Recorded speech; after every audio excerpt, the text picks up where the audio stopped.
Es hermoso estar de vuelta en California tras 6 meses de viajes.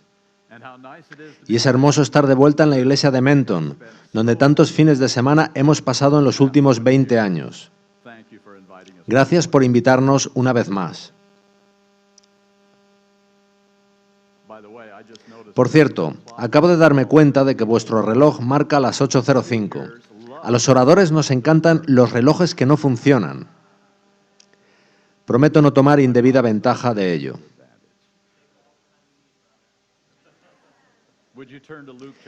Id por favor conmigo al capítulo 12 de Lucas.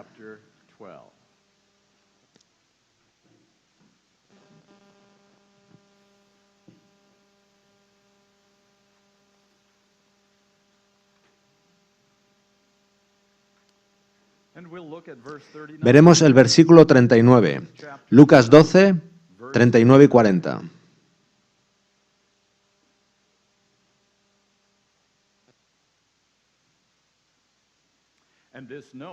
Pero sabed esto, que si supiese el padre de familia a qué hora el ladrón había de venir, velaría ciertamente y no dejaría minar su casa.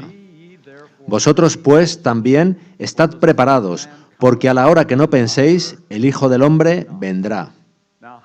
Ahora, ¿cómo podría esto referirse a adventistas del séptimo día? Que seamos sorprendidos con todo lo que sabemos acerca de leyes dominicales, con todo lo que sabemos sobre el cierre del tiempo de gracia y las 7 plagas. ¿Seremos sorprendidos cuando Jesús venga? Pero quizás la experiencia del ladrón en la noche descrita por Jesús no se refiere en absoluto a su segunda venida. Hay 2 venidas de Jesús. Vino ya por primera vez y va a venir la segunda.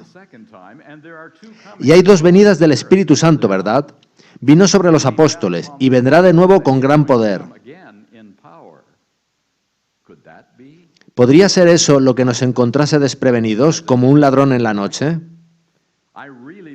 Yo creo firmemente que la preparación para el derramamiento del Espíritu Santo sobre nosotros para recibir el sello de Dios y la lluvia tardía ha de ser nuestra mayor prioridad, pues sin ese sello no estaremos listos para la segunda venida de Cristo.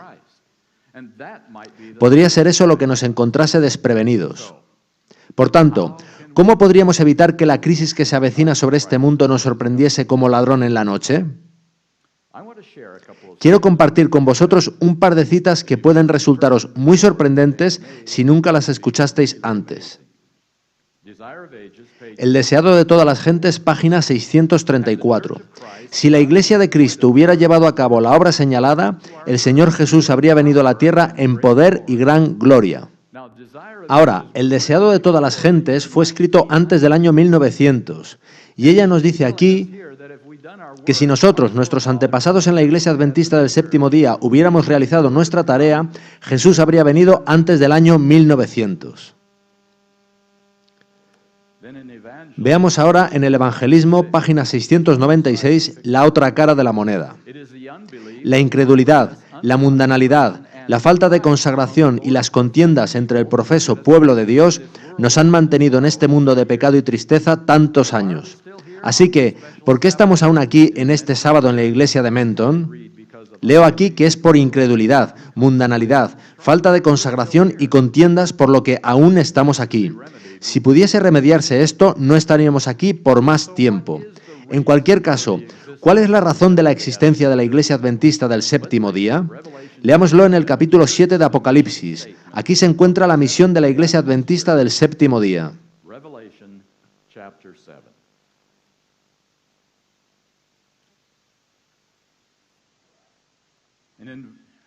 Y por si existe alguna duda de en qué parte de la Biblia estamos viviendo ahora, es Apocalipsis 7:1. Después de esto vi a 4 ángeles en pie sobre los 4 ángulos de la tierra, que detenían los 4 vientos de la tierra, para que no soplase viento alguno sobre la tierra, ni sobre el mar, ni sobre ningún árbol. Nosotros estamos en una iglesia muy cómoda, en un ambiente muy razonable, porque esos ángeles están deteniendo los vientos justo ahora. Cuando dejen de detener los vientos, es posible que no obtengáis nada cuando vayáis con vuestra tarjeta al cajero. Vamos a tiempos muy diferentes. Continuemos con el versículo 2. Vi también a otro ángel que subía de donde sale el sol y tenía el sello del Dios vivo y clamó a gran voz a los 4 ángeles a quienes se les había dado el poder de hacer daño a la tierra y al mar, diciendo: no hagáis daño a la tierra, ni al mar, ni a los árboles, hasta que hayamos sellado en sus frentes a los siervos de nuestro Dios. Eso es lo que está deteniendo las cosas. Solo cuando el pueblo de Dios esté sellable en sus mentes, en sus frentes, será posible para Jesús retornar. Sin embargo, lo creáis o no, esta es hoy en día una de las verdades más confrontadas en la Iglesia Adventista del Séptimo Día. Voy a leeros una cita muy breve. Se trata de un ataque muy articulado a la misión de la Iglesia Adventista del Séptimo Día. Andamos sin rumbo creyendo que tenemos alguna influencia sobre el tiempo determinado para el regreso de Cristo, creyendo que hemos retrasado su regreso o que podemos apresurarlo. Pasamos de creer que su venida estaba tan cercana que seríamos la última generación a creer que podemos convertirnos por nuestros propios esfuerzos en la última generación. Nos hemos concienciado para ser un pueblo de una calidad especial, un pueblo diferente, como nunca antes ha visto el mundo, preparado para el regreso de Cristo. Pero Ellen White no pronostica una supuesta naturaleza espiritual más elevada en el pueblo de Dios y no hay referencia de que la condición moral humana determine la segunda venida de Cristo. Creer que nos convirtamos en la generación final por nuestra propia actuación espiritual pone el foco en nosotros mismos. Inevitablemente, tal foco nos conduce al moralismo y al perfeccionismo como fines por sí mismos, así como sustitutos de la fe y de la humilde proclamación de la gracia de Cristo. Yo he encontrado 9 problemas en esta cita. 9. El primero es que habla de un tiempo determinado para el retorno de Cristo. Bien, vimos que Él realmente quiso venir hace más de 100 años. Así que el primer problema es un tiempo fijo para el retorno de Cristo. El segundo es lo que dice de los que creemos que de alguna manera hemos retrasado su retorno. ¿Acaso no dice exactamente eso el deseado de todas las gentes, página 634, que hemos retrasado su retorno? El tercero es que dice que podemos convertirnos por nuestros propios esfuerzos en la última generación. Nuestros propios esfuerzos, ¿quién ni siquiera soñaría decir algo como eso? Sabemos lo débiles que son nuestros esfuerzos. El cuarto es lo que dice de un pueblo diferente, de una calidad especial. ¿Acaso no es exactamente eso, una calidad especial, lo que sucederá tras el cierre del tiempo de gracia, sin un mediador? El quinto se refiere a una supuesta naturaleza espiritual más elevada. Bien, podríamos parar ahora mismo y encontraríamos unas 100 citas acerca de lo que será en nuestras vidas esta naturaleza espiritual más elevada. El sexto se refiere a nuestra propia actuación espiritual. Parece sonar a un espectáculo, ¿verdad? Actuando en escena. El séptimo es sobre el foco en nosotros mismos. ¿No suena eso a justicia propia y fariseísmo, a mirarse a sí mismo por lo bueno que uno es? En otras palabras, todos estos puntos parecen incidir en que esta experiencia no parezca atractiva. El octavo es acerca del moralismo y perfeccionismo. Resulta tan fácil tachar la perfección de carácter de perfeccionismo y cerrar así la discusión. Y el noveno es que estos son sustitutos de la fe, como si creer en la victoria de Dios sobre el pecado fuera lo opuesto a la fe, cuando en realidad es la esencia de ella. Durante 4 años ha habido un decidido ataque sobre la misión de la Iglesia Adventista del Séptimo Día. Enunciaré brevemente cuál creo yo que es esa misión: preparar un pueblo para recibir el sello de Dios y la lluvia tardía. Si se hace ese trabajo, nos vamos a casa. Si continuamos igual y bautizamos otros 10 millones, seguimos aquí. Preparar un pueblo para recibir el sello de Dios y la lluvia tardía. Dar al mundo ese mensaje final del que habla Apocalipsis. Y, por la gracia de Dios y el poder de Cristo, vencer el pecado, que dejemos de caer en él continuamente. Y, de hecho, vivir sin ningún pecado durante las 7 últimas plagas que vienen sobre este mundo. Finalmente, vindicar la promesa hecha por Dios de que habrá un pueblo que de veras guardará los mandamientos de Dios? No el 90% del tiempo, sino el 100%. En todo ello creo que consiste la misión de la Iglesia Adventista del Séptimo Día. Ahora, si finalmente rechazamos, como de todo punto deberíamos, este intento inspirado por Satanás de desacreditar la misión y mensaje dados por Dios a la Iglesia Adventista del Séptimo Día, si optamos por creer que Dios no erró cuando hizo promesas a su pueblo elegido, que van más allá de lo que jamás pueda alcanzar el más alto pensamiento humano, entonces la única pregunta que queda es ¿cómo? ¿Cómo podemos tener esta experiencia? ¿Cómo podemos ser parte de un sueño tal? Y la respuesta la encontramos en una tormenta en el mar de Galilea. Id por favor al capítulo 8 de Lucas.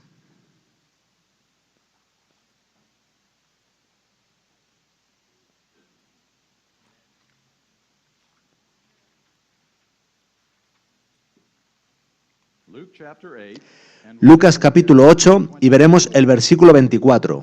¿Conocéis la historia? Los discípulos piensan que todo está perdido. ¿Y dónde está Jesús? Ayudándoles, ignorándoles, dormido. El versículo 24 dice, y vinieron a él y le despertaron, diciendo, Maestro, Maestro, que perecemos. Despertando él, reprendió al viento y a las olas, y cesaron, y se hizo bonanza, y les dijo, ¿dónde está vuestra fe? ¿Dónde está vuestra fe? Y hoy en día, la cuestión para nosotros es, ¿dónde está nuestra fe? ¿Estaremos el resto de nuestros días disculpándonos píamente por fracasar en vivir a la altura de las promesas y dones de Dios? ¿Continuaremos rehusando creer que todos y cada uno de sus mandatos son capacitaciones? La respuesta a la pregunta ¿cómo? Siempre ha sido y siempre será fe. La fe preservó a Jesús del pecado. La fe de Jesús produce el carácter de Jesús. En el Deseado de todas las gentes, página 389, dice, como el Hijo de Dios vivía por la fe en el Padre, hemos de vivir nosotros por la fe en Cristo. Tan plenamente estaba Jesús entregado a la voluntad de Dios que solo el Padre aparecía en su vida. Solo el Padre apareciendo en nosotros, el Espíritu de Cristo apareciendo en nosotros. Veis que Dios no nos está pidiendo tener la fe de Abraham o la fe de Moisés, sino la fe de Jesús. Será necesaria la fe de Jesús para resistir los ataques de Satanás de los últimos momentos. ¿Dónde está vuestra fe? Es la pregunta que Jesús está planteando a la última generación. De entre un gran grupo que hablan y cantan acerca de la pronta venida de Jesús, habrá un grupo más pequeño que habrá comprendido qué significa vivir por fe y no por vista, y que todas las promesas que Él hizo son ciertas. Entonces, ¿qué es la fe de Jesús? Es sencillo, es la certeza de corazón de que todo lo que Dios dice es verdad. Independientemente de que algo parezca ridículo o imposible, si Dios lo dice, es verdad, y lo consideraremos su palabra. La fe bíblica sabe que en Dios se puede confiar. La fe es la plenitud de la persona diciendo sí a Dios, sin poner objeciones a sus sugerencias en la vida cotidiana. Diciendo sí, viviremos de ese modo. La fe es lo opuesto al pecado. La fe es poder y vigor y vivir como lo hizo Jesús. Id por favor a otro texto. Primera de Juan 5:4.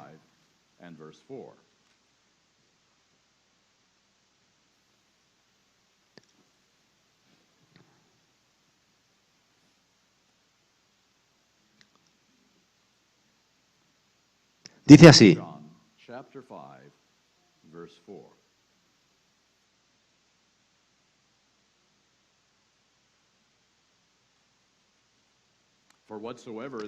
Porque todo lo que es nacido de Dios vence al mundo, y esta es la victoria que ha vencido al mundo, nuestra fe. Es fe, no conocimiento ni esfuerzo. La fe vence sobre Satanás, porque tenemos esa conexión con Dios. Cristo demostró que cuando la fe se conecta con el poder divino, hombres y mujeres pueden vivir sin pecar, sin rebelión en sus corazones. O bien el pecado será destruido completamente, o bien nos destruirá. Son las dos únicas opciones. Solo cuando su pueblo muestre fe en este poder de Dios, podrá llevar el Evangelio al mundo con poder. Ellos serán la demostración de que la fe es el elemento diferenciador entre cristianismo nominal y cristianismo genuino. Escuchad detenidamente estas palabras contenidas en una cita del Review and Herald del 10 de marzo de 1904. El que no tiene suficiente fe en Cristo para creer que Él puede guardarlo del pecado, no tiene la fe que le dará entrada en el reino de Dios. Ved que se trata de fe. ¿Creemos o decimos, no, es imposible, estamos tan llenos de corrupción, nacimos de ese modo, nada podemos hacer? ¿Tenemos suficiente fe en Cristo para creer que Él puede guardarnos de pecar? Dios está esperando por hombres y mujeres de fe. Enoc y Elías eran hombres de fe, ¿verdad? Y sus vidas testificaron que nadie será trasladado al cielo a menos que se haya convertido en un vencedor.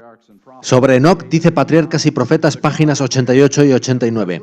El piadoso carácter de este profeta representa el estado de santidad que deben, no pueden o deberían, que deben alcanzar todos los que serán redimidos de entre los de la tierra en el tiempo de la segunda venida de Cristo.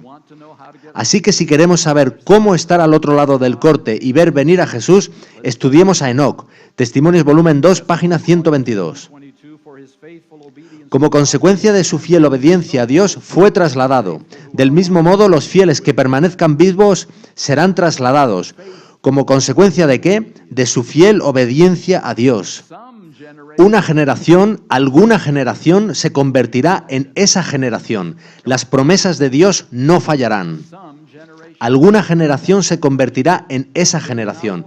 No solo dirán sí a todo lo que Dios diga, sino que además mostrarán que decir sí transforma sus vidas completamente, de modo que reflejen únicamente a Jesucristo.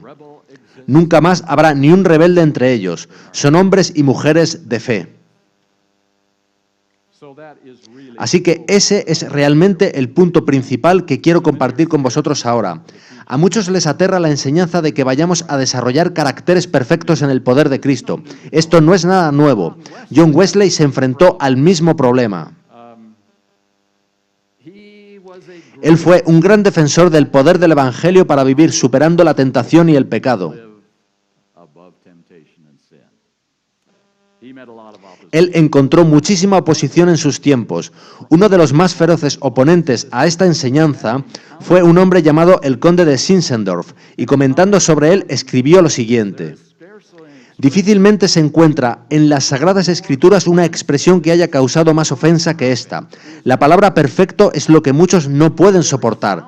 Su solo sonido es una abominación para ellos, y quien predica que la perfección es posible en esta vida corre gran peligro de ser considerado como peor que un pagano o un publicano. Ahora, hablando aún del conde de Zinzendorf, Wesley sigue diciendo: no, dice el gran hombre, refiriéndose a Zinzendorf. Este es el error de los errores. Lo detesto con todo mi corazón. Persigo por todo el globo con fuego y espada esta idea de que puedes vencer al pecado. Respondiendo, Wesley dijo: ¿por qué tan vehemente? ¿Por qué son tan entusiastas los que se oponen a la salvación del pecado? En el nombre de Dios, ¿por qué es usted tan hincha del pecado? ¿Qué ha hecho éste jamás por usted?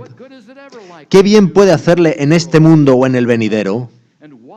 ¿Y por qué es usted tan agresivo con aquellos que tienen esperanza en ser liberados de él?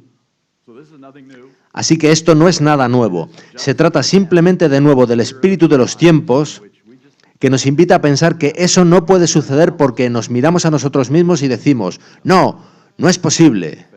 Fe.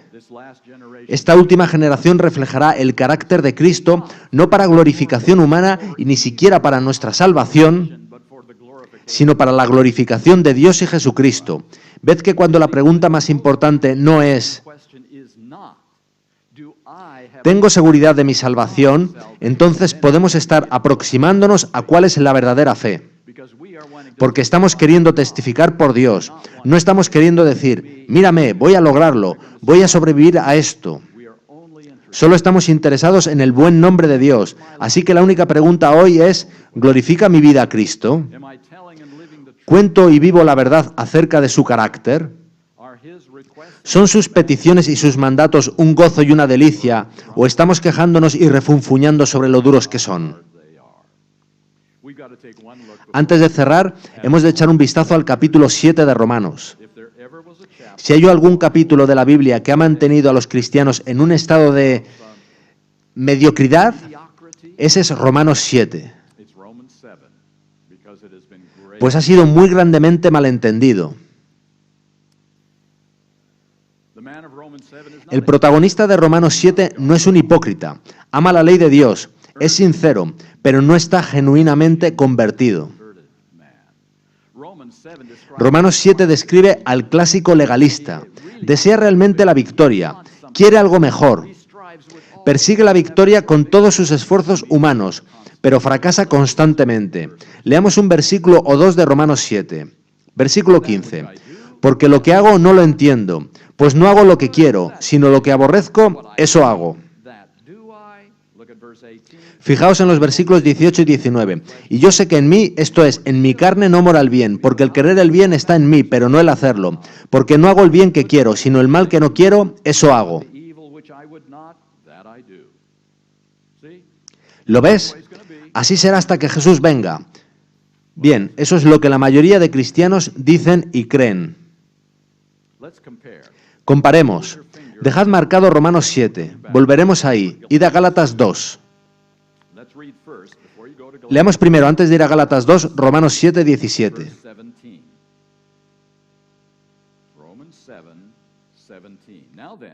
De manera que ya no soy yo quien hace aquello, sino el pecado que mora en mí.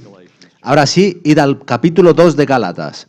Retened los otros textos, pues volveremos a ellos. Y el famoso texto que es tan importante para nuestras vidas cotidianas es Gálatas 2:20.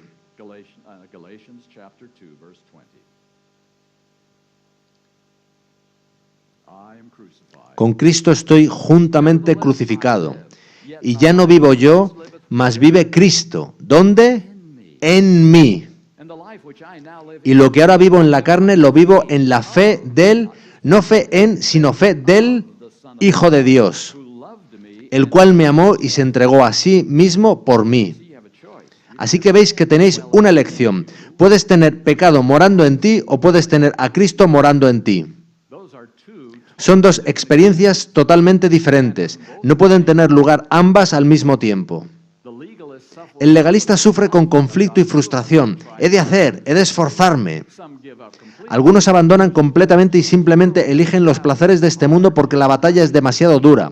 Y otros mantienen una falsa esperanza de que algún día en el futuro quizás sucederá, aunque es seguro que no sucede ahora.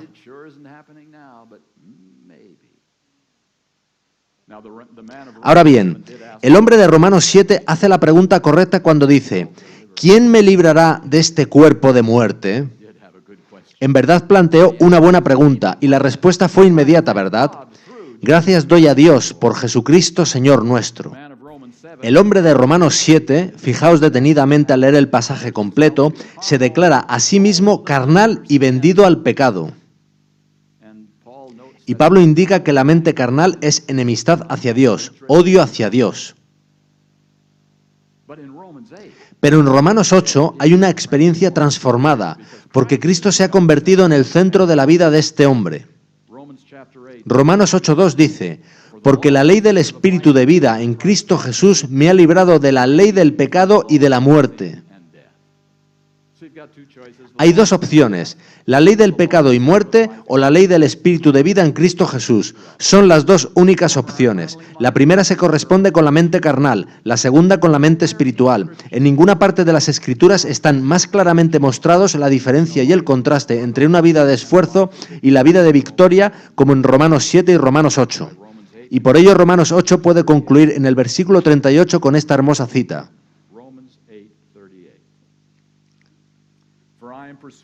Por lo cual estoy seguro de que ni la muerte, ni la vida, ni ángeles, ni principados, ni potestades, ni lo presente, ni lo porvenir, ni lo alto, ni lo profundo, ni ninguna otra cosa creada, nos podrá separar del amor de Dios que es en Cristo Jesús, Señor nuestro.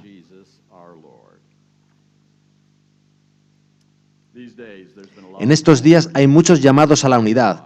Necesitamos unirnos, necesitamos juntarnos. Quisiera que fuerais a la oración de Jesucristo en Juan capítulo 17.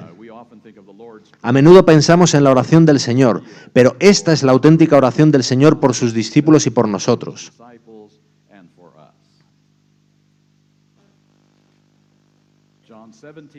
Juan 17, 17 dice, santifícalos en tu verdad, tu palabra es verdad. El versículo 19 dice, y por ellos yo me santifico a mí mismo, para que también ellos sean santificados en la verdad. Hermanos y hermanas, no habrá unidad hasta que el pueblo de Dios sea santificado. ¿Cómo podría haberla? Todo otro llamado es un llamado para una unidad falsificada, mediante consensos, haciendo concesiones, mediante mayorías. Eso no es unidad. Escuchad esta cita de Vida Santificada, página 85. La unidad es el resultado seguro de la perfección cristiana. Lo leeré de nuevo por si no se ha entendido. La unidad es el resultado seguro de la perfección cristiana. No es un objetivo, sino una consecuencia de otra cosa que tiene lugar. Fundamentos de la educación cristiana, página 432. No hay santificación al margen de la verdad. Por tanto, vamos a ser santificados, vamos a tener unidad, tendremos la verdad, pero no solo en palabras. Ha de ser en lo más profundo de nuestro ser, cambiándonos desde el interior y haciéndonos nuevas criaturas en Cristo Jesús. Y nuestro último texto esta mañana está en Efesios 4.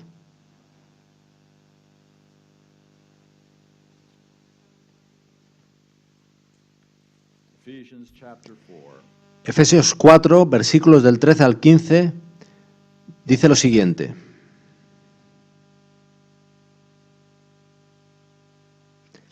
Hasta que todos lleguemos a la unidad de la fe y del conocimiento del Hijo de Dios, a un varón perfecto, a la medida de la estatura de la plenitud de Cristo, para que ya no seamos niños fluctuantes, llevados por doquiera de todo viento de doctrina por estratagema de hombres que para engañar emplean con astucia las artimañas del error. Todo eso lo tenemos hoy en día alrededor nuestro e incluso en nuestro interior. Sino que siguiendo la verdad en amor, crezcamos en todo en aquel que es la cabeza, esto es, Cristo. No existe otro modo de apresurar la venida de Cristo. Y creedme, hermanos y hermanas, necesitamos poner fin al retraso. El mensaje del santuario está concebido para conducir a justificación y santificación, borrado de los pecados, y la unión en Cristo Jesús de hombres y mujeres que creen cada promesa hecha por Dios, por imposible que pueda sonar. Y lo único que añadiré a eso es, aún así, ven Señor Jesús. Para cerrar, escucharemos el famoso himno, La fe es la victoria.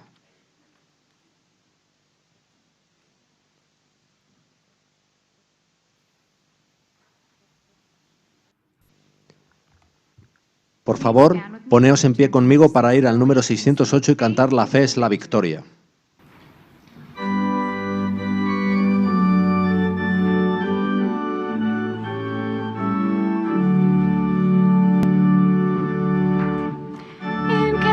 Along the hills of light, ye Christian soldiers rise, and press the battle ere the night shall veil the glowing skies. Against the foe in vales below, let all our strength be held. Faith is the victory we know, that overcomes the world. Faith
Amen. Padre nuestro que estás en los cielos, hemos leído de cosas que parecen imposibles, no parecen reales, ni factibles. Pero en este momento voy a poner mi fe en esas promesas. Te pido, Señor, que realices lo imposible en mi vida y en la vida de cada persona que está hoy en esta iglesia. Te pido que confiemos y creamos independientemente de lo que parezcan indicar las evidencias a nuestro alrededor y de lo que nos diga la gente, y que tengamos el coraje y la fortaleza para avanzar y simplemente decir, la fe es la victoria. Gracias, Señor, por tus promesas. Confiaremos en ti, esperaremos tu cumplimiento de esas promesas. Queremos ser esa generación que marche derecho a tu reino, sin tener que caminar por las aguas de la muerte. Y es en el nombre de Jesús que lo pedimos. Amén.